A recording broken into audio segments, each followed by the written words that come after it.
We are called to the place where our deep gladness and the world's deep hunger meets. I so love this quote from Frederick Buechner, because I think it really captures this idea of what we're here to do, of our calling in life. It's this intersection between what truly makes us come alive, what really inspires us and gives us that sense of full joy, and where we can fully contribute to the world, where we can be of service. This is what I think the calling is. It's that intersection of what we're passionate about. The P is passion. It's our service, our ability to contribute and serve to others, and really what we're talented at, what we're good at in this world. But the secret is that when we're truly passionate about something, we can become amazing at it, because we'll generally dedicate a lot of time and focus to it. Now, the Latin word vocation doesn't just mean job. How many of you have a job? Right? Everyone here has a job. How many of you feel like you're really living your calling? A few people, that's great. And I'm guessing a lot of you are at this seminar because probably you don't necessarily feel that, right? The word vocation doesn't just mean job. It comes from this Latin root, vocere, which means to call. So there's this idea that we're called to something greater at that intersection of passion, service, and talent. And 70% of Americans, though, feel like they're not satisfied at work, according to Gallup polls. So most of us, 70% of us, feel like we don't love what we do. And there's this Yale research that shows that people who view their job as a calling, no matter what that job is, it doesn't matter if they're working as a barista, a neurosurgeon, an artist, if they viewed their job as a calling versus just a paycheck or a profession, they're much happier, right? So I really want to talk about this because I feel like it's a tragedy that so many of us don't find what it is that truly makes us come alive. I feel like we all deserve to go to work each day, feel inspired and invigorated by what we do, and be able to really bring forth our gifts in a way that can be of the greatest service to the world. The reason I'm talking about this is really coming out of personal experience. I maybe have aspects of my life now. I feel like I'm getting a lot closer to living my calling. I have a great privilege of working at ABC National News. I'm a doctor by training, and I work as a medical journalist, both behind the scenes, and then also I get to do fun things like go up to the roof of ABC and watch David Muir interviewing Bill Gates, and interview Deepak Chopra for a digital series I'm developing called Make Your Passion Your Paycheck.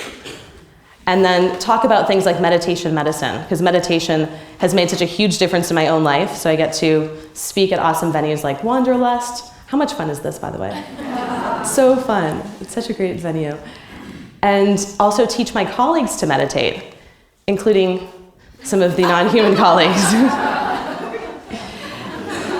And I really believe that through meditation, if we turn within and we start to transform ourselves and our own consciousness, that the world changes as a result. So that's why, for me, working in a place in media where I'm sharing meditation is really that intersection of something that I'm truly passionate about and that is also a way that I can contribute and ideally serve the world. That being said, it hasn't always been this way.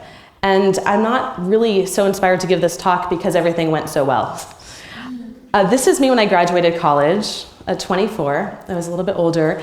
And I had basically, at this point, lived a life that felt fairly aligned, but then I started to feel a ton of fear set in. And who has had fear when coming around their calling, their profession, their job? Yeah, it's a big thing that can come up. And so I started to get really scared. I knew I loved global health. I'd worked and lived around the world. And I got a lot of encouragement from very supportive, very loving mentors who said, medical school is the way to go. But there was a part of me that knew, basically my whole body when I thought about medical school said no. It said, this is not the right path for you. It's not the ideal path for you.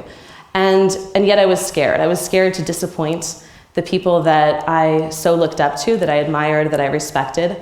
I was scared that I was wrong and they were right, that I couldn't trust my own inner voice. Who's had that fear?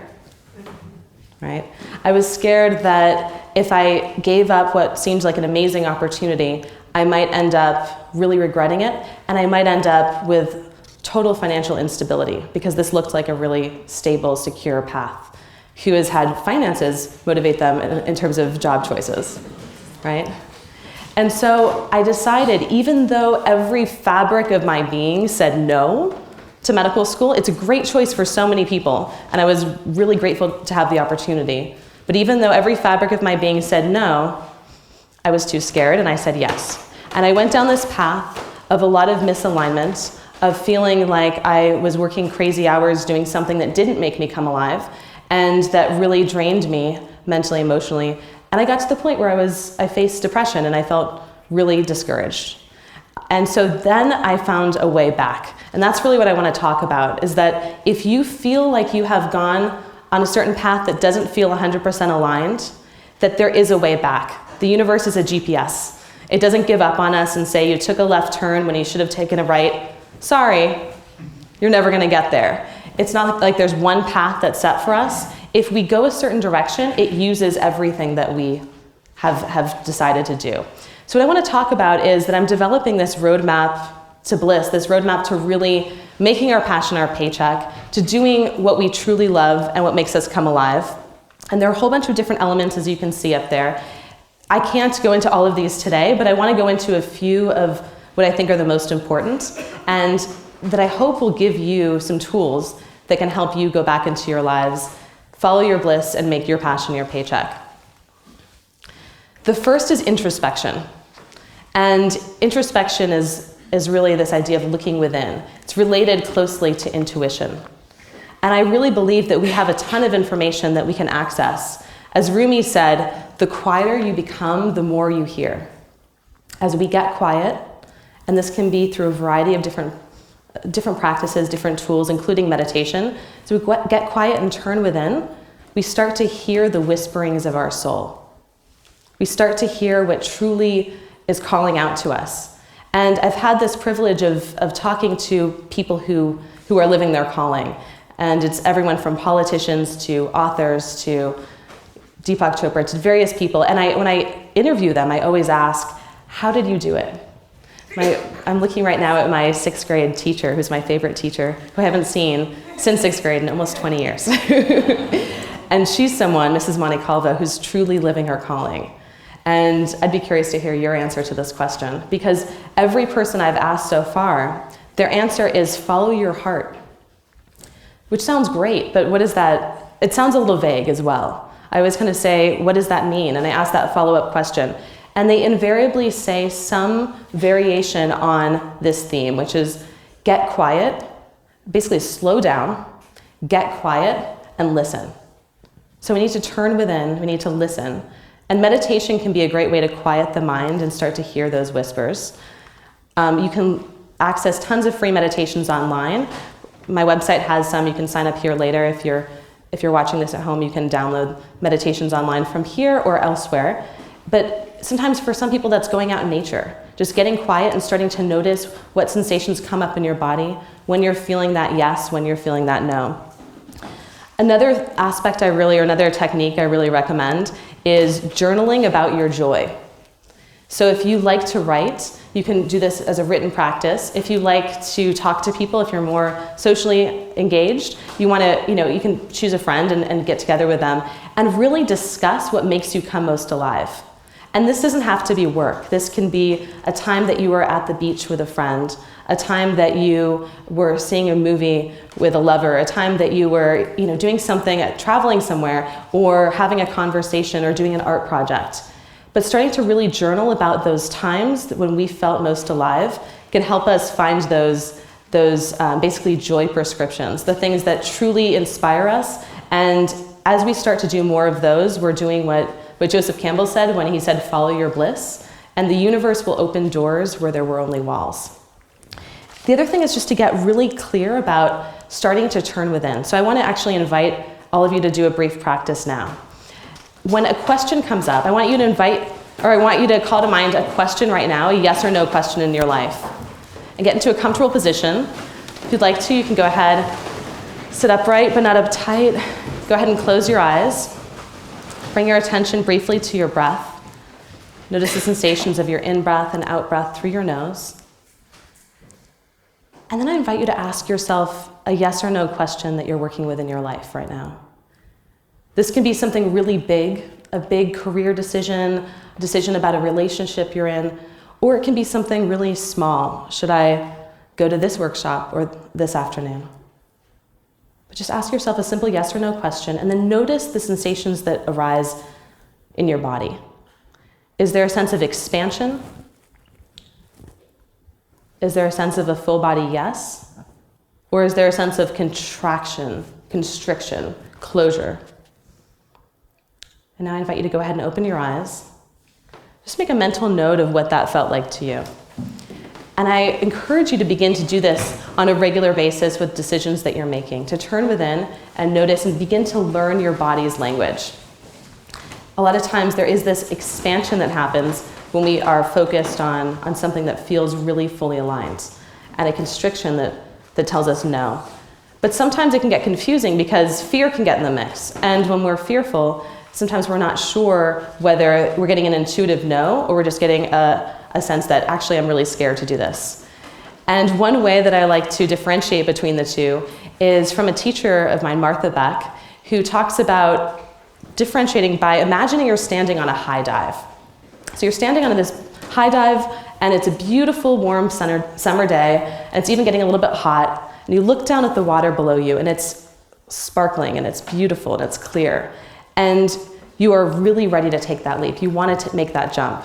Maybe you're scared because you're really high up, but you want to take that leap. That is often what it feels like when you're getting an intuitive yes with fear. You might be scared, but you still want to. But imagine you're on top of that same high dive and you look down and there's what looks like a toxic waste dump and the water is brown and murky and awful. And you feel that sense of closure and actually contraction. That is a sense of actually not wanting to do something. That's the intuitive no. So getting to learn the language of our bodies is really, really crucial. And in terms of my own path, a lot of this had to do with when I was in medical school, when I asked myself that question about applying to residency, which would have been the most logical next step, I got this total contraction, this very strong no. But I didn't know what to do, and I was scared because I had already invested 4 years, many long hours, taken out loans, gone down a certain path in my life. And this is where courage comes in. Because without courage, we don't know how to follow our intuition. We're unable to really go for our dreams. And the word courage actually comes from this Latin root cor, which means heart. So it really has to do with full-hearted living. It has less to do with fear and more about being willing to feel the full spectrum of our emotions, including the fear that arises, so we can live our lives with our full hearts.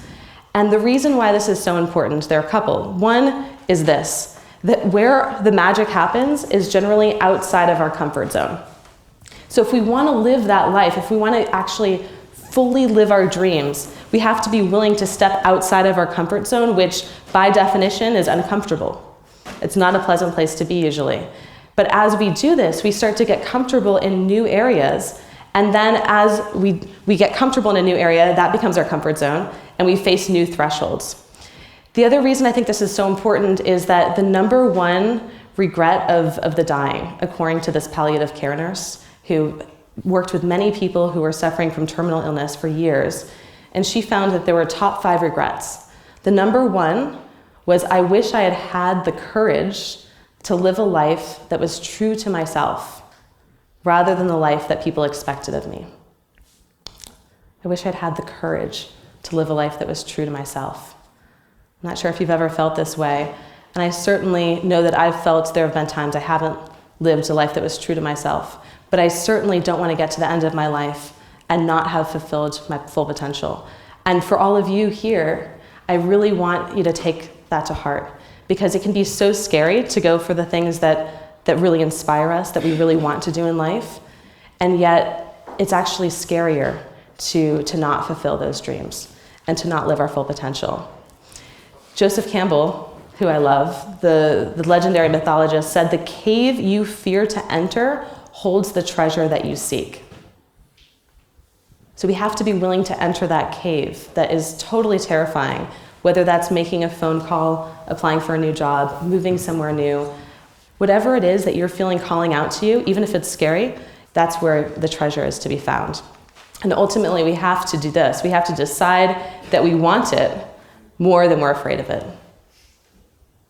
So for me, going back to the story of medical school, I was at this point where I knew that I wanted to do something that was more aligned with my passions. I knew that I loved media from my previous life, that I loved living and working around the world. And I ended up having this idea of doing a global health and media fellowship. But I didn't really know how to go about it. So I decided to have what I call one of those courageous conversations, asking for what you want. There's this great book called The Aladdin Factor. And the idea behind the Aladdin Factor is that we all can ask, the universe wants to actually grant our wishes. There are certain wishes that are aligned, but we have to be willing to ask the questions. Imagine there were a genie here right now who said, you have 3 wishes, but the only way that you're going to fulfill those wishes is to actually ask for them. And to ask in a way that is with confidence, that is almost as if you expect to receive what you're asking for, and detachment from the outcome, trusting that what is meant to occur will occur. So I had this idea of a global health and media fellowship, and then I ended up running into a mentor of mine from Mount Sinai who was a cardiologist interested in global health and film. I said, I'm very interested in potentially working with you next year in global health and media. Do you think there's a possibility of creating a fellowship? And he was excited by the idea, asked for a proposal, and then a few weeks later we actually solidified it, and I had that ready to go. That being said, I still had made that decision, or I was still on the verge of making a decision about residency.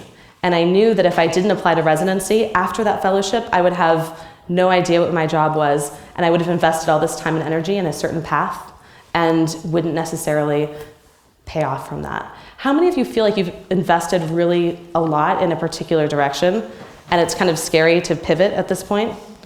Yeah, it can be really terrifying because it's like, I've already gone this far. I certainly don't want to deviate from what it is that I'm doing now. And that's why I want to talk about this next aspect, which is faith. I really believe, and this isn't so much a religious belief, it's an experiential belief. It's a trial and error in my own life. I believe that the universe does support our wildest dreams, our highest intentions. This is what Joseph Campbell was talking about when he said that, quote, follow your bliss. But it continues, and the universe will open doors where there were only walls. So I really think that it's important to jump and take that leap of faith, and that can be something that seems really huge or really small. In my case, it was making that decision to not apply to residency, even though I was scared of what everyone would think and was scared it was a wrong decision. And my last rotation of that year in global health and media was at ABC News. And when I was there, I met my current boss and ended up having a job offer. So things had a way of working out, but that was about 2 weeks before my medical school graduation that I got the job offer. So there was definitely a period in there where I didn't know what was going to happen, and I had to have a little bit of this, a little bit of faith. And like I said earlier, the universe is kind of like a GPS. I thought for a long time I'd gone on a certain course, and I was here, and my true life path was here, and that if I didn't actually, that there's no way to get back, that I couldn't actually get back to the path that I was supposed to be on. And that was the worst feeling. I don't know if any of you have felt that, but I thought that I was destined to be a person who regretted not living my full life path, that I was one of those people. And unfortunately, none of us are doomed to that. None of us have to live a life that's not fully inspired, that's not actually actualizing our full potential. The universe is that GPS. And if you get quiet, listen to those signs, that intuitive guidance that you're getting, follow the calling that you're getting, even if it's tiny, even if it's, maybe I should call this person, or, I really like surfing. I did it a couple of times, I think I should look into that more. Or I really like writing, and I'm just gonna commit to writing 500 words or 1,000 words every day. Whatever it is that you're feeling that call to do, go for it. And then thinking about what is it that's scaring you in life, and how can you face whatever it is that you fear with greater courage, and to take that leap and really go for your wildest dreams. Another thing I want to say is that I really believe we can ask for signs. So the universe, if we're not sure and we've done this introspection and trying to turn within and we don't know which direction to go, if you ask for signs, oftentimes there will be some sort of sign that comes forth. And I recommend doing this very specifically. So even getting out a pen and paper and writing down something, dear God, dear universe, whatever name you want to use, please give me a sign, a very clear, irrefutable sign about whatever it is you're facing, and do so within the next 24 hours, 48 hours, set a deadline. And one example of this is that I recently, a couple of months ago, found out I had to move. And when I ended up finding out about this apartment that sounded great, I wasn't sure whether it was the right match. And I didn't have a chance immediately to see it. So I asked for a sign, and as I was Googling it, I looked at Google Maps, saw the street view. There was the picture of the apartment, and then there were the words in front of the apartment on a van that said Divine Movers. I actually asked for another sign after that because that wasn't enough for me. I guess I needed a second sign because that wasn't. But the crazy thing is that we really do get these very, very, very clear signs when we ask. Sometimes it takes longer. Sometimes they're not as obvious as divine movers. They might happen in more subtle ways, but they're still there. So what I want to say to all of you is, no matter how far you think you may have wandered from your path, maybe you're on your path, maybe you're not, but if you're scared and you want to take that next leap, go for it. If you don't know what to do, turn within and start to do that joy journaling. Take some time to actually figure it out, whatever it is that makes you come alive. And as you do more of this, you're going to get closer and closer to fulfilling your ultimate destiny and being of greatest service on this planet. I want to close with this quote, which is from Martha Graham. It's one of my favorite quotes of all time. There is a vitality, a life force, an energy that is translated through you into action. And because there is only one of you, in all of time, this expression is unique. And if you block it, it will never exist through any other medium and it will be lost. The world will not have it. The world will not have it if you don't bring forth what it is that you have to offer. It is not your business to determine how good it is, nor how it compares with other expressions. It is your business to keep it yours clearly and directly, to keep the channel open. You do not even have to believe in yourself or your work. You do have to keep yourself open and aware to the urges that motivate you. Keep the channel open. Keep the channel open, and you will be a gift. It will be the greatest gift you ever give to yourself and to the world. Whatever you can do or dream you can, begin it now. Take that first step today, and we will all thank you. And as a result, you will see that your life will become your own masterpiece. Thank you so much, and I look forward to hearing about your steps. What we're trying to do is suggest that less done right can truly equal more. That if we apply smart design, technology, and a little behavior change, we can create really compelling, fulfilling lives that allow us to live within our financial means and our environmental means, and that these simpler lives are happier lives.